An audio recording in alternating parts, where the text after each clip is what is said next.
ବାପା ମା ବଞ୍ଚିଥିଲା ଅବସ୍ଥାରେ ଯେତେ ପାରୁଛ ଶ୍ରଦ୍ଧା କର, ଆଉ ମରିଗଲା ପରେ ଯେତେ ଶ୍ରାଦ୍ଧ କରି କିଛି ଲାଭ ନାହିଁ। ଏ ସଂସାରରେ ଅଦ୍ୱିତୀୟ ବ୍ୟକ୍ତିଦ୍ୱୟ ହେଲେ ମା ବାପା, ଯାହାଙ୍କୁ ବଞ୍ଚିଥିଲା ବେଳେ ଶ୍ରଦ୍ଧା କରିବା ହିଁ ଶ୍ରାଦ୍ଧ, ଆଉ ତୃପ୍ତ କରିବା ହିଁ ତର୍ପଣ, ଆଉ ମୃତ୍ୟୁ ପରେ ଯାହା କିଛି କାର୍ଯ୍ୟକ୍ରମ ଚାଲେ ସେସବୁ କେବଳ ଲୋକ ଦେଖାଣିଆ। ତେଣୁ ତାଙ୍କ ପାଇଁ ଯଦି କିଛି କରିବାର ଅଛି ବଞ୍ଚିଥିବା ଅବସ୍ଥାରେ ହିଁ କରିଦିଅ, କାହିଁକି ନା ମୃତ୍ୟୁ ପରେ ଶତ୍ରୁ ବି 2-4 ପଦ ଗୁଣ ବାହୁନି ଆଖିରୁ ଟୋପାଏ ଲୁହ ଝରାଏ।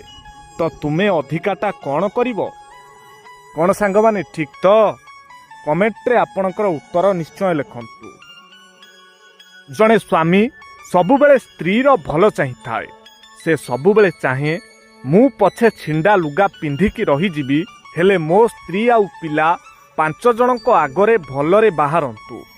ଜଣେ ସ୍ୱାମୀ ରୋଜଗାର କରିଥାଏ ସତ, ହେଲେ କେବେ ନିଜ କଥା ଚିନ୍ତା କରିନଥାଏ।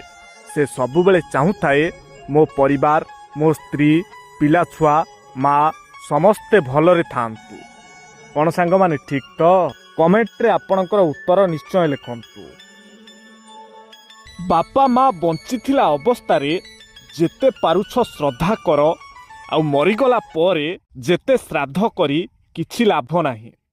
ଏ ସଂସାରରେ ଅଦ୍ୱିତୀୟ ବ୍ୟକ୍ତିଦ୍ୱୟ ହେଲେ ମା ବାପା, ଯାହାଙ୍କୁ ବଞ୍ଚିଥିଲା ବେଳେ ଶ୍ରଦ୍ଧା କରିବା ହିଁ ଶ୍ରାଦ୍ଧ, ଆଉ ତୃପ୍ତ କରିବା ହିଁ ତର୍ପଣ, ଆଉ ମୃତ୍ୟୁ ପରେ ଯାହା କିଛି କାର୍ଯ୍ୟକ୍ରମ ଚାଲେ ସେସବୁ କେବଳ ଲୋକ ଦେଖାଣିଆ। ତେଣୁ ତାଙ୍କ ପାଇଁ ଯଦି କିଛି କରିବାର ଅଛି ବଞ୍ଚିଥିବା ଅବସ୍ଥାରେ ହିଁ କରିଦିଅ, କାହିଁକି ନା ମୃତ୍ୟୁ ପରେ ଶତ୍ରୁ ବି 2-4 ପଦ ଗୁଣ ବାହୁନି ଆଖିରୁ ଟୋପାଏ ଲୁହ ଝରାଏ। ତ ତୁମେ ଅଧିକାଟା କ'ଣ କରିବ? କ'ଣ ସାଙ୍ଗମାନେ ଠିକ୍ ତ? କମେଣ୍ଟରେ ଆପଣଙ୍କର ଉତ୍ତର ନିଶ୍ଚୟ ଲେଖନ୍ତୁ। ଜଣେ ସ୍ୱାମୀ ସବୁବେଳେ ସ୍ତ୍ରୀର ଭଲ ଚାହିଁଥାଏ। ସେ ସବୁବେଳେ ଚାହେଁ ମୁଁ ପଛେ ଛିଣ୍ଡା ଲୁଗା ପିନ୍ଧିକି ରହିଯିବି, ହେଲେ ମୋ ସ୍ତ୍ରୀ ଆଉ ପିଲା 5 ଜଣଙ୍କ ଆଗରେ ଭଲରେ ବାହାରନ୍ତୁ।